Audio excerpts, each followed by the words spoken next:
말씀 듣기 전에 한 번 더 기도하시겠습니다. 온 세계와 열방을 다스리시는 아버지여, 주님 앞에 우리가 섰으니 주여 말씀하십시오. 종들이 듣고 따르겠습니다. 예수님 이름으로 기도합니다. 배고픈 늑대 한 마리가 허겁지겁 먹이를 먹다가 그만 확 하고 가시가 목에 찔리고 말았습니다. 캑캑거리고 발버둥을 쳐도 가시가 나오지 않자 어떻게 하지 하고 있는데 마침 그 앞을 학이 한 마리가 지나가고 있는 것을 보고 학에게 부탁을 했습니다. 이보게, 자네 그 긴 부리를 가지고 내 목 속에 집어넣어서 가시를 좀 꺼내주지 않겠나? 이거를 꺼내주면 내가 사례를 많이 줌세. 학은 그러겠다고 하고 자기의 긴 부리를 이용해서 늑대의 입 속에 자기 머리를 집어넣고 부리로 그 가시를 뽑아 주었습니다. 아이고 시원해라. 이렇게 좋은 걸 이제 너무 살만하네. 학은 기다렸다는 듯이 자 이제 사례비를 좀 주시지요 하고 말했습니다. 그러자 늑대는 벌컥 화를 내면서 말했습니다. 이런 배은망덕한 놈, 네 머리가, 네 부리가, 네 머리가 내 입속에 들어왔을 때 내가 그냥 콱 물어서 먹을 수도 있었는데 그러지 않고 살려준 건을 지금 와서 고맙지 않게 생각하고 이렇게 사례를 달라고 한다니 참 무례하구나 라고 말했다는 이솝우화에 나오는 이야기가 있습니다. 동물에 대한 얘기가 아니겠죠.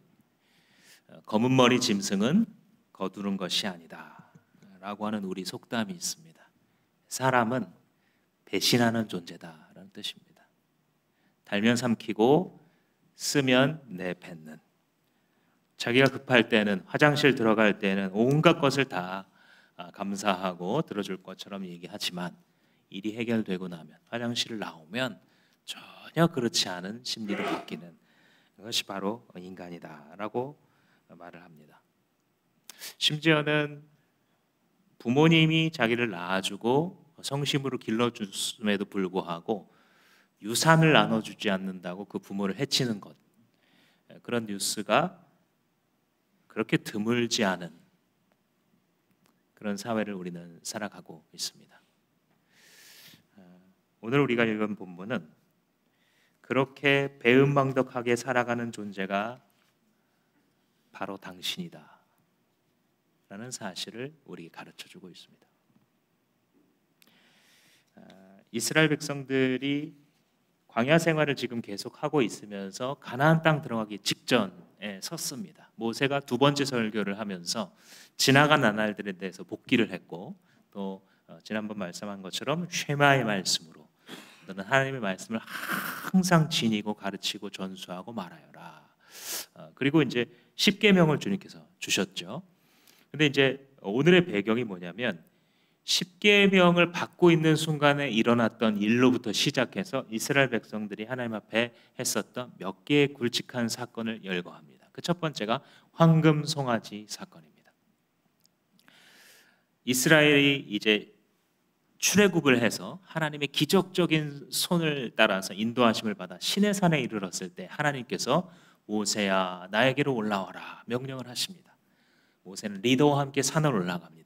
중턱쯤에 이르렀을 때 하나님께서 모세야 이제는 너만 올라와라 라고 말씀하십니다. 그래서 그 중턱에 리더들이 하나님이 임재에 계신 것까지만 보고 그 다음에는 거기에 머물러 있게 됩니다. 모세는 그 번개가 치고 우레가 으르렁거리는 그 빽빽한 구름이 둘러싸고 있는 그 산 위로 올라가게 되죠. 거기서 하나님께서 모세에게 말씀하시면서 십계명 두 돌판에 하나님의 계명을 써 주십니다. 그러면서 돌판에 써 주시는 것 자체가 하나의 의식이라고 볼 수 있는데 하나님과 이스라엘 백성 가운데 언약을 맺는 겁니다. 나는 너희를 이집트에서 구원해낸 여호와 너희의 하나님이시다.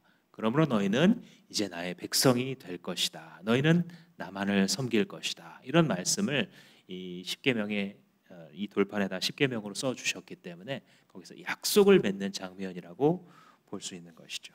그런데 그 말씀을 하시자마자 중간에 하나님께서 이제 그만 내려가라. 지금 네 백성이 부패하였으니 너는 빨리 내려가라. 이런 말씀을 하십니다. 아마 이 소리를 들었을 때 모세는 긴가민가 했을 겁니다.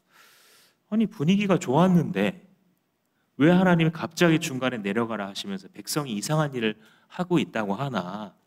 그러면서 주신 그 돌판을 잘 챙겨가지고 품에 안고 걸어 내려왔겠죠.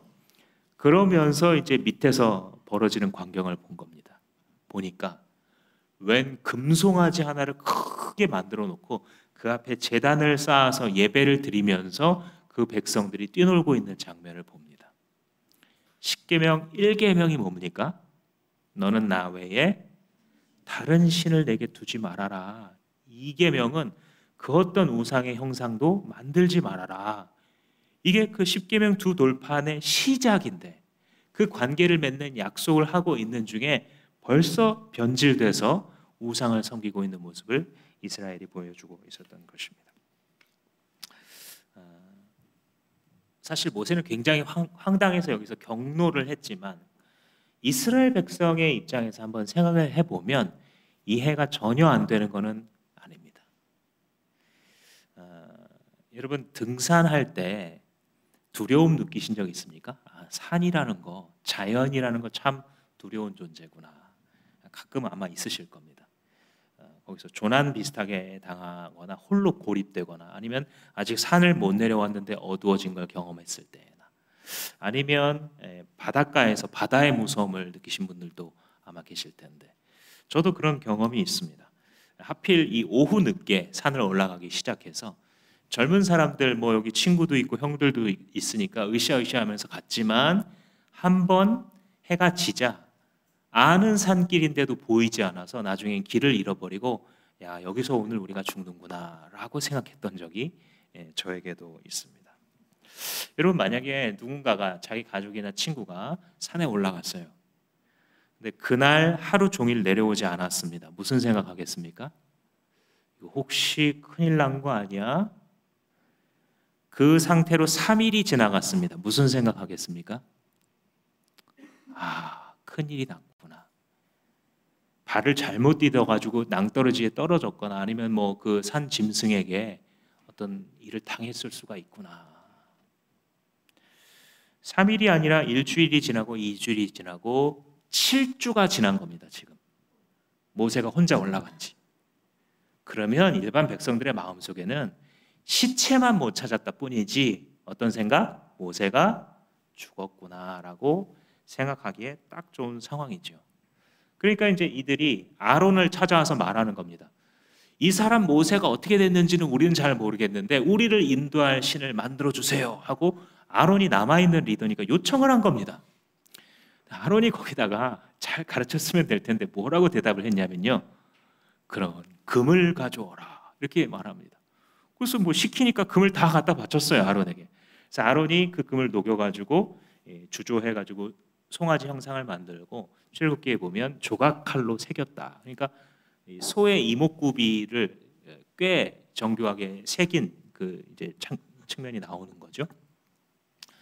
그리고 나서 뭐라고 말하냐면 보아라 이것이 너희를 이집트에서 인도하여 낸 신이다. 이렇게 말해버려요. 아론이. 여러분 초대 대제사장이 누구죠? 아론이죠. 자격이 있습니까? 없잖아요. 대제사장의 혈통이 뭐냐면 그 아들들에게 계속 그 대제사장직이 주어지고 혼자서만 지성소에 들어갈 수 있어요. 그 정도 거룩한 직업입니다. 근데 시작부터 자격 없는 사람이었구나라는 걸 단번에 알 수 있죠.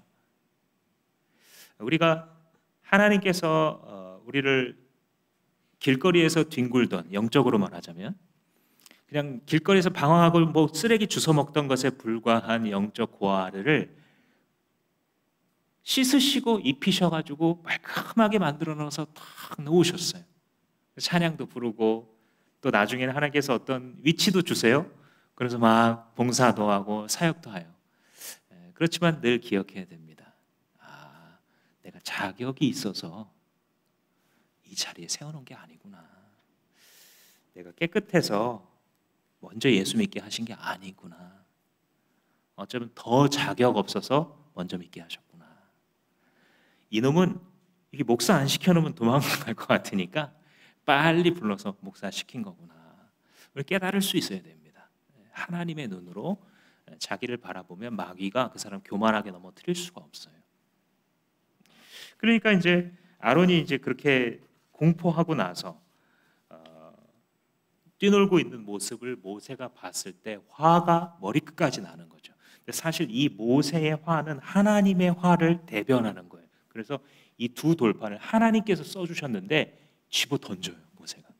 그래서 산산이 깨어집니다.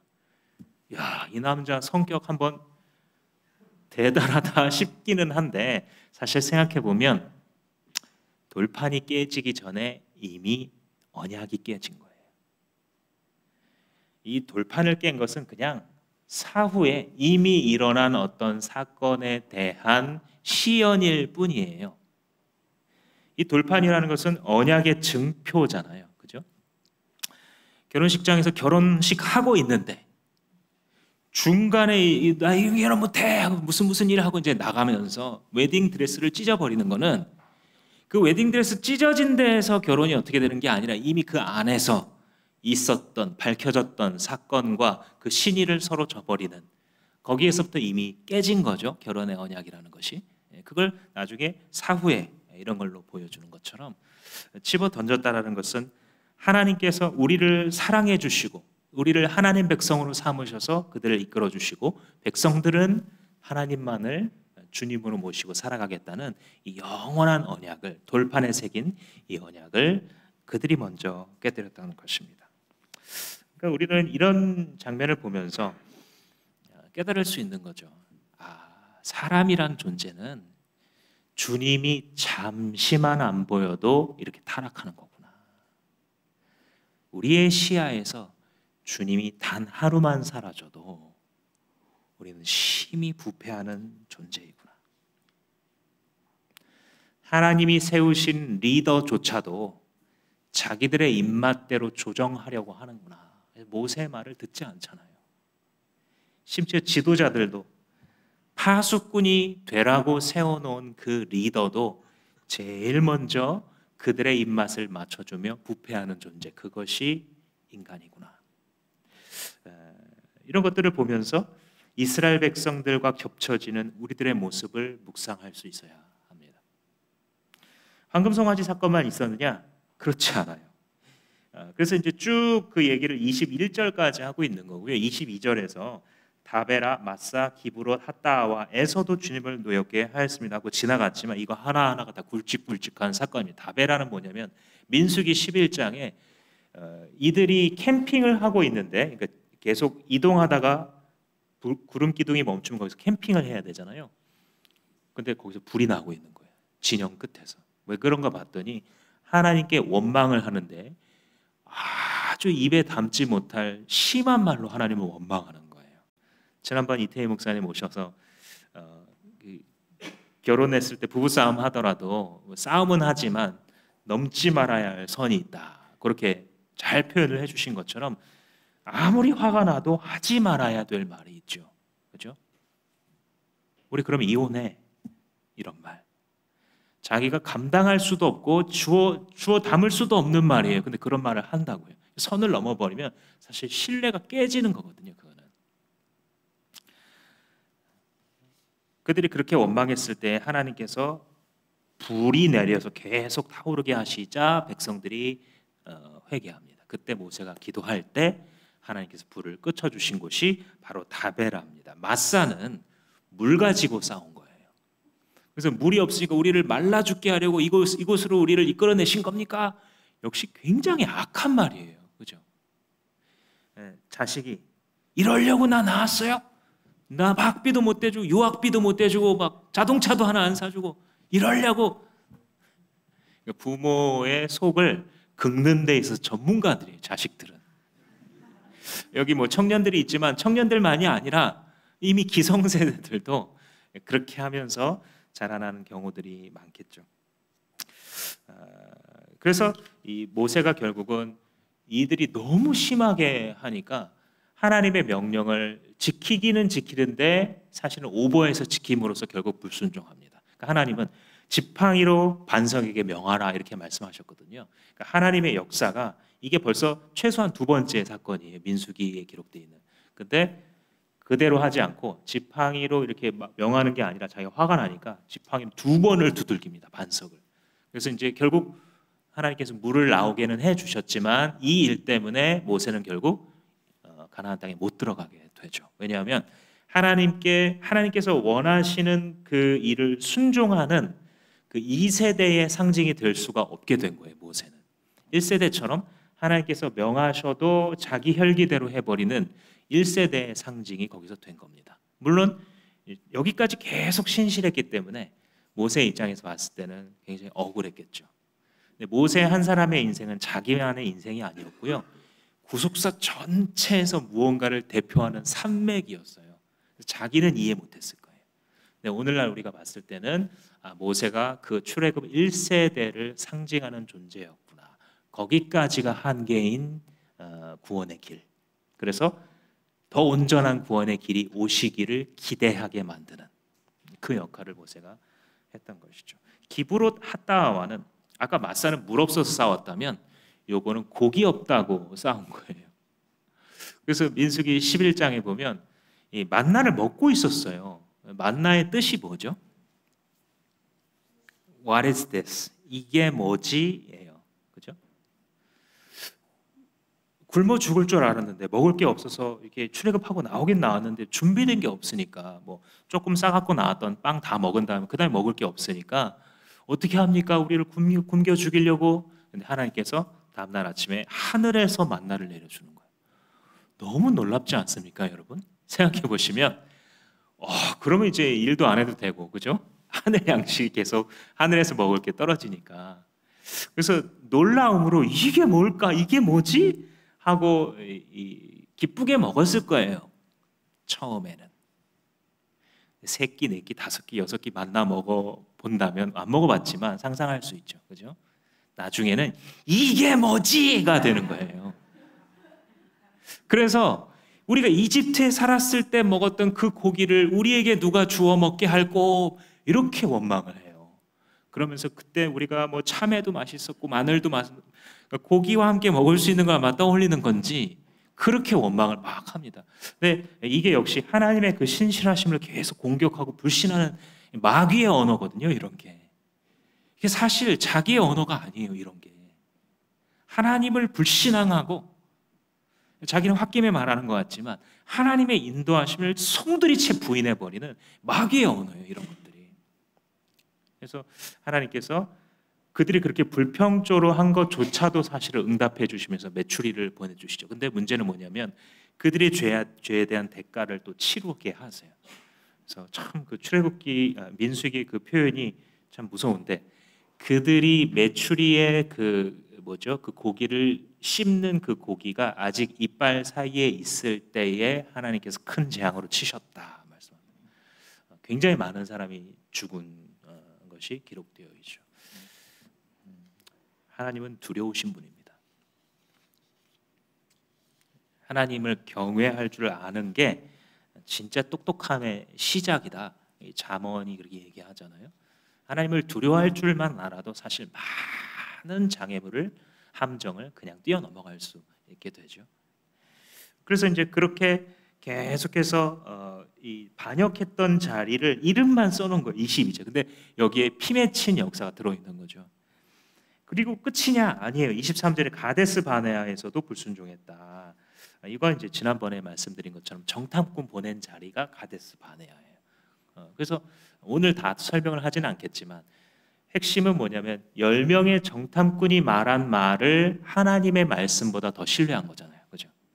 하나님은 올라가서 차지해라. 이게 말씀이었고요. 이 사람들이 하는 그 부정적인 소리는 우리는 다 죽었다. 그들이 너무 세서 우리는 못 이긴다. 이게 사람들이 하는 소리였잖아요. 말씀보다 소리에 집중하면 인생은 망하는 겁니다. 인생이 망가졌다 할지라도 소리보다 말씀에 집중하면 살아나는 겁니다. 이런 지명을 쭉 열거하면서 모세가 하고 싶은 말이 결국 뭐였냐? 24절에 그냥 요약을 해놨어요. 내가 당신들을 알게 된 날부터 지금까지 당신들은 주님을 거역하기만 했습니다. 이게 결론이. 이스라엘 백성들을 지금 이날 일때까지 평생 관찰한 결론이 이거예요. 40년간의 관찰.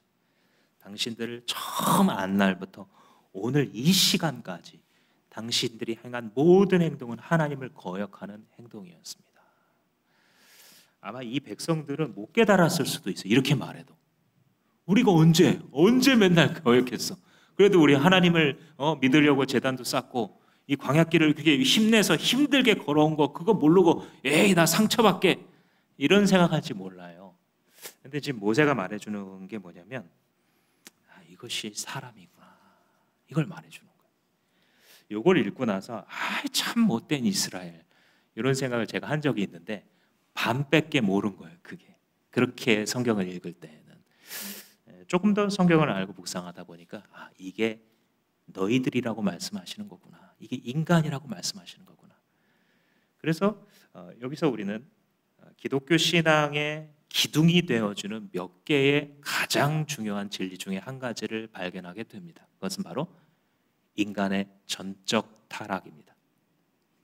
Total depravity 이렇게 설명을 하는 스스로의 힘으로는 단 한 톨만큼도 선한 열매를 맺을 수 없다. 이것이 전적 타락의 교리입니다. 이스라엘만이 아니라 이 배은망덕하여 이미 베풀어 주신 그 은혜를 생각하면 출애굽시켜 주시고 만나 먹여 주시고 광야에서 지켜 주시고 적군을 때려 눕혀 주시고 이끌어 주시고 땅을 주시는 하나님 앞에 왜 그렇게 길목마다 불편하고 원망하고 불신앙하는 그 삶을 살아가는지. 그런데 그것이 이스라엘인 줄 알았는데 그것이 너란다 라고 말씀하시는 하나님의 음성이 들리기 시작하면 그때부터 신앙입니다. 그때부터 신앙이 시작되는 겁니다. 내가 이런 구제불능의 존재인 거구나. 내가 여기서 말씀대로 살면서 조금 더 하나님께 순종하고 조금 더 주님 앞에 봉사하고 조금 더 죄짓던 거 줄이고 그렇게 해서 고쳐질 수 있는 존재가 아니구나. 내가 하나님 앞에 내어놓을 수 있는 의라는 것은 아무것도 없는 거구나. 내가 그냥 주변 사람들 보고 내가 좀 낫다고 죄인들 도토리 키재기 한 거지. 저 사람 왜 저렇게 못되냐고 뉴스 보면서 손가락질했지만 나도 전적으로 타락한 존재에 불과하구나. 이것을 깨닫는 은혜가 있으시기를 주님의 이름으로 축복합니다. 저는 기도합니다. 우리가 받은 은혜가 얼마나 큰 것인지 많은 사람들이 깨닫고 있는 그런 목장들이 되기를. 자기가 얼마나 죄인인 것을 알아서 하나님 앞에서나 사람들 앞에서나 주장할 목소리가 없다라는 사실을 깨닫는 그런 은혜의 공동체, Amazing Grace, 말로 다 설명할 수 없는 놀라운 은혜 때문에 우리가 존재하고 우리 교회가 존재하고 우리 목장이 존재하고 우리 가정이 존재하는구나 라는 사실을 아는 사람으로 가득한 공동체가 되기를 축복합니다. 그런데 그런 백성을 위해서 모세가 기도를 하는데 살려달라고 기도합니다. 모세가 20절 말씀해 보시면 주님께서 아론을 죽이려고 하셨는데 그때 아론을 살려주세요 하고 모세가 기도합니다. 그러니까 아론이 살아서 대제사장 역할을 가나안 땅에서 수행할 수 있었던 이유, 가나안 땅은 아니죠. 아론을 통해서 아론의 그 자손들이 살아남고 그 자손들이 계속해서 대제사장을 갔는데 아론이 그와 같이 그 자리에서 죽지 않고 있을 수 있었던 그 이유는 바로 모세의 기도 때문이었던 것입니다. 이게 이제 아론만 살려달라 그런 게 아니죠. 이제 26절 이하로 계속 보시면 이 백성을 하나님 살려달라고 모세가 계속해서 하나님과 죄인들 사이에 서서 계속해서 기도했죠. 이거를 중보기도다 이렇게 부릅니다. 그 기도의 내용을 제가 잠깐 인용해 보겠습니다. 출애굽기 32장 이렇게 돼 있어요. 모세가 여호와께로 다시 나아가 여짜오되 슬프도소이다. 이 백성이 자기들을 위하여 금신을 만들어 쌓으니 큰 죄를 범하였나이다. 그러나 이제 그들의 죄를 사하시옵소서. 그렇지 아니하시오면 원하건대 주께서 기록하신 책에서 내 이름을 지워버려 주옵소서. 참 목자죠. 이 기도를 들으시고 하나님께서 이렇게 반응하십니다. 모세야, 누구든지 나한테 범죄하면 그 사람은 그 사람의 이름을 내가 내 책에서 지울 거다라고 말하죠. 그러니까 하나님의 생명의 책이죠. 요한계시록에도 등장하는 우리의 이름이 거기에 올라가 있어야 구원을 받는 그 책을 지금 이제 이야기하는 것인데, 이 모세의 기도를 듣고 결국은 하나님께서 응답하신 거예요. 그래서 이스라엘이 여기서 멸망하지 않고 결국은 하나님의 백성으로 계속 있게 되는데, 그 근거가 있습니다. 이렇게 기도할 때 하나님께서 응답해 주시게 된 이유, 다시 뒤집어서 생각하자면 우리가 어떻게 기도해야 될 것인가를 배우고 싶을 때에 응답받는 강력한 기도의 비결 두 가지가 여기 담겨 있다고 볼 수 있습니다. 첫 번째는 하나님의 신실하심에 소구하는 겁니다. 27절 말씀해 보시면 주님의 종 아브라함과 이삭과 야곱을 생각하셔서라도 이 백성의 고집과 악과 죄를 보지 말아 주십시오. 여기 보시면 악과 죄를 보지 말아 주십시오잖아요. 간과해 달라는 거예요. 죄가 없어서가 아니라 죄가 있는데 보지 말아 달라. 그죠? 간과하심의 은혜. 바울 사도가 나중에 이 부분을 기록하면서 불법의 사하심을 받고 의로 여기심을 받은 자들은 복이 있다라고 말하는데, 그게 간과해 주시는 거예요. 정진명이라는 이 죄인이 있는데 예수님의 피를 뿌렸더니 죄인임에도 불구하고 죄인인 자로 인정하는 것이 아니라 그것을 간과해 주시는 은혜, 죄를 보지 않아 주시는 그 은혜, 그죠? 그래서 이제 그렇게 기도를 하면서 아브라함과 이삭과 야곱이라는 이름을 굳이 끄집어내서 기도합니다. 제가 말씀해 드렸죠. 구약 성경에서 아브라함과 이삭과 야곱과 이 얘기 나오면 뭘로 읽으시면 된다 그랬습니까? 혹시 기억나세요? 약속의 근거에서 드리는 기도예요, 이게. 아브라함, 이삭, 야곱 그들의 조상이잖아요. 근데 하나님이 그 조상들과 약속, 언약을 맺으셨어요. 내가 너희들을 통해 이 땅에 복을 내릴 것이다. 너를 통해 구원을 이룰 것이다. 그들과 약속을 하고 약속의 상대방이 죽었는데도 하나님 그 약속을 지키겠다는 거예요. 그래서 이 이름을 지금 부르고 있는 겁니다. 우리가 하나님과의 관계에서 그 기도가 잘 성장하지 않는 이유 중에 하나는 뭐냐면, 하나님이 어떤 분이신지 잘 모르면 기도가 원래 잘 안 돼요. 제가 그렇더라고요. 한 1분 정도 하다가 눈을 떴는데 친구들은 막 열심히 기도하고 있는데 나는 할 말이 없어요, 별로. 그래서 예수님이 중언부언하지 말라 그랬는데 쟤네들은 왜 이렇게 한 말 또 하고 용서해 주세요를 벌써 100번째 알고 있네 얘는. 이런 생각만 하고 앉아 있고, 저 사람은 저게 도대체 어느 나라 말이지? 눈 뜨고 막 구경하고 있고.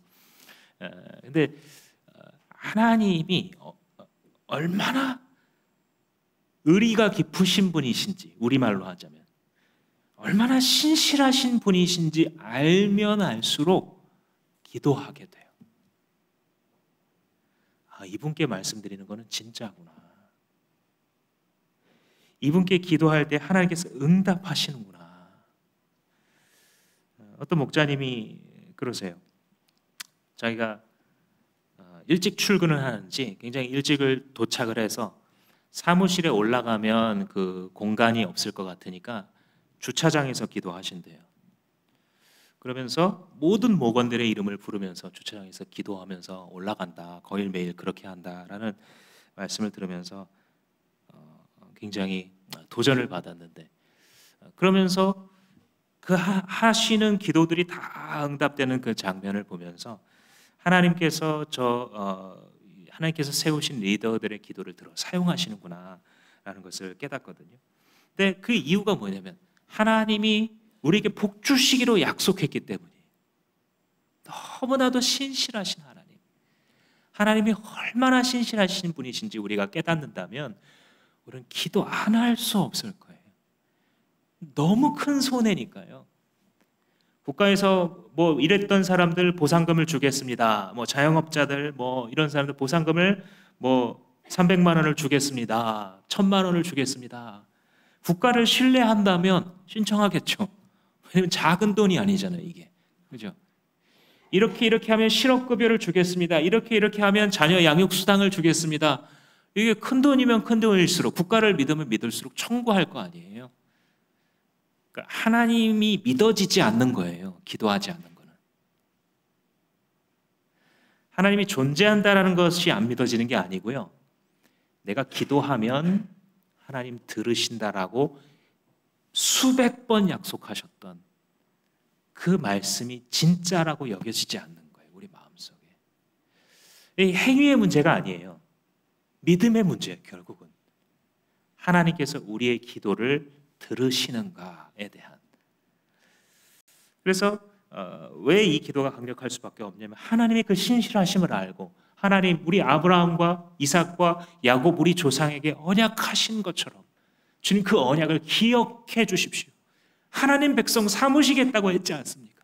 여기서 끝나면 어떻게 합니까? 하나님 들으시죠.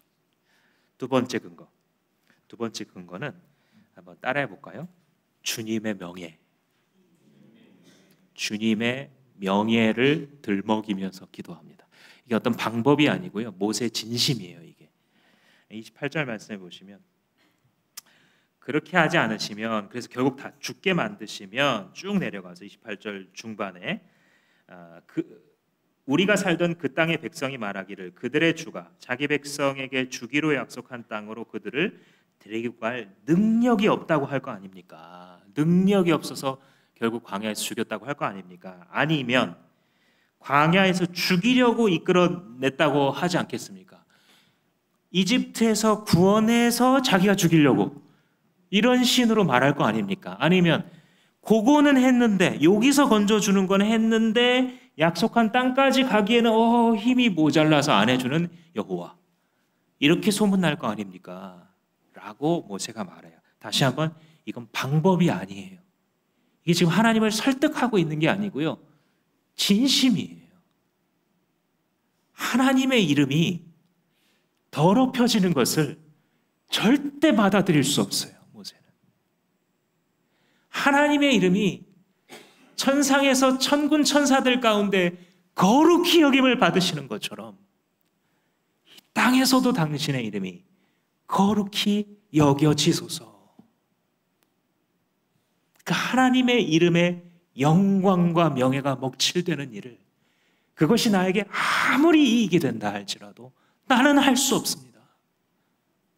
나는 하나님의 이름으로 일컬음 받는 하나님의 백성입니다. 나는 예수의 이름으로 일컬음을 받는 예수의 백성입니다. 라고 말하는 이것이 하나님께서 들으시는 기도죠. 그래서 이제 모세가 중간에 들어와서 중간에 서서 기도했기 때문에 그의 중보 기도 혹은 모세를 중보자 뭐 이렇게 부르기도 합니다. 근데 생각해 보면 모세의 이 중보의 역할은 딱 그 쓰임이 한계가 있어요. 그리고 나서 결국은 가나안에 들어가서 또 타락하죠. 이 백성들은. 근데 이제 그렇기 때문에 예수 그리스도를 요청하는 거예요. 모세의 한계.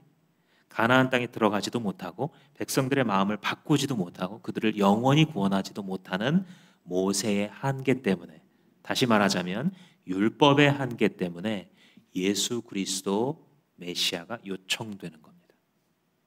왜냐하면 그분은 돌판에다가 법을 새기시는 분이 아니라 우리의 마음판에다가 그것을 새기시기 때문입니다. 이 땅에 내려오셔서 공의로 심판하실 수밖에 없는 하나님과 구제불능인 우리들을 사이에 서셔서 주여 이들을 용서해 주십시오. 내가 저들의 죄값을 대신 받겠습니다. 라고 중간에 서신 완전한 중보자가 되시는 것입니다. 저는 알아요. 만약에 저의 삶이 24시간 CCTV로 촬영되어 있어서 이것을 우리 교회에서 상영한다면 저런 사람이 어떻게 목사인가? 라고 우리 교인들이 말할 것을 확신합니다. 저런 사람이 목사를 하면 안 된다. 심지어 저런 사람은 믿음이 없는 사람이야 라고 말하는 분들도 많을 것을 확신합니다. 그런데 그런 놈을 하나님께서 빨리 구원하셔서 더 엇나간 길 못 가도록 그냥 그 앞자리에 계속 세우셔서 기도할 수밖에 없게 하고 회개할 수밖에 없게 하고 말씀의 단에 서고자 하니까 주님 앞에 부르짖을 수밖에 없는 그 자리에 세워주신 거죠. 나는 배은망덕한 인간인 걸 알고 있어요. 이 삶을 살아가면서도 하나님께서 내게 베푸신 거 금방 까먹고 하나님 앞에 내어드는 이스라엘 백성보다 더 못난 모습인 것을 주께서 이미 아시는데 그런데도 나를 사랑하시고 그리스도를 선물로 주셨다. 이것은 복음입니다. 당신은 어떠십니까? 당신의 삶을 CCTV보다도 겉모습만 찍는 것이 아니라 여러분들의 마음속에 있었던 일까지도 다 책에 기록하시는 하나님의 눈앞에서 그분의 심판대 앞에서 당신은 자격이 있다고 생각하십니까? 자격이 있어서 이 자리에 부르심 받은 것 같으십니까? 아니면 자격이 전혀 없는 부르신 후에도 여러 번 배반할 배은망덕한 자인 것을 아심에도 불구하고 그보다 사랑이 더 크셔서 당신을 사랑하시고 택하사 때가 되매 불러주신 거라고 생각하십니까? 우리는 어쩌면 늑대처럼 주님 앞에 말하는지 모릅니다. 주님, 그래도 내가 남들처럼 마약 안 하고 도박 안 하고 불륜 안 저지르고 그렇게는 안 하지 않습니까? 그러면 이 정도는 나한테 해 주셔야지.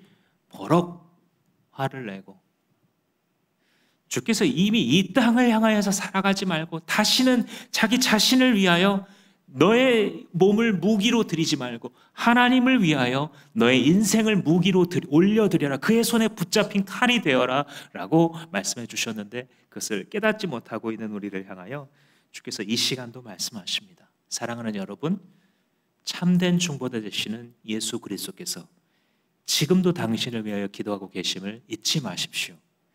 히브리서 기자가 말하는 것처럼 이 땅에 계실 때에도 그는 심한 통곡과 눈물로 우리를 위하여 기도하셨을 뿐만 아니라 지금도 살아계셔서 하나님 보좌 우편에서 당신의 이름을 부르며 기도하고 계신 참되시고 영원한 우리의 중보자가 되십니다. 그 예수의 영이 여러분들 안에 머물러 있습니다. 성령이 여러분들을 성전 삼고 계십니다. 오늘도 믿을 수 없는 나를 기대하지 마시고 정말 신뢰할 만한 우리 주 하나님과 예수 그리스도 그의 보내신 성령을 의지하여 이 믿음의 길을 승리하시는 여러분 되시기를 주님의 이름으로 축복합니다. 한번 기도하시겠습니다. 기도할 때에 하나님에 대한 은혜에 감사하고 내가 나 자신에게 실망할 때마다 신앙을 버리고 싶은 포기하고 싶은 이런 마음도 들었는데 주님 그게 아니라 나는 원래 전적으로 타락한 존재였군요 라고 하는 믿음의 고백을 올려드렸으면 좋겠습니다. 기도하시겠습니다. 하나님 아버지 감사합니다. 주님께서 오늘도 우리를 사랑하셔서 예수 그리스도의 보혈로 구원하시고 하나님 이 자리로 불러주셔서 감사합니다. 하나님 할 수 없는 이 죄인 예수 그리스도 보혈로 구속하여 주셔서 지금 다시금 주님의 이름을 말하며 다시 주의 이름을 부르고 거룩하신 거하신 하나님의 이름을 위하여 살아가는 존재로 삼아 주셔서 감사합니다. 주여, 나는 아무것도 아닙니다. 주님, 나는 더러운 죄인입니다. 주님, 완전히 타락한 예수 그리스도 없이는 살아갈 수 없는 존재입니다. 주여, 주 예수로 나를 구원하셨사오니 이제는 타락한 자와 같이 살지 아니하고 하나님의 나라를 위해서 살아가는 자가 될 수 있도록 우리를 축복하여 주옵소서. 우리를 세워주시기를 간절히 기도합니다. 이 시간 한 번 더 계속해서 기도하실 것은 우리 주변에 있는 믿지 않은 분들을 위해서 한 번 더 기도합시다. 그들의 이름을 한 명이나 두 명도 좋으니까 그 이름을 부르면서 다음 주일에는 특별히 VIP 초청 주일이 있는데 단 한 명이 오더라도 괜찮습니다. 아니, 한 명도 오지 않아도 괜찮습니다. 우리가 살아가면서 중보자로 살 수 있다면 하나님, 저들을 용서해 주십시오. 저들이 저렇게 살아가면서 무슨 짓을 하나님 앞에 하고 있는지 알지 못합니다. 저들의 끝에 무엇이 기다리고 있는지 저들은 알지 못하오니 주여, 우리의 기도를 들으사 저들을 살려 주옵소서라고 다 같이 한번 기도하시겠습니다.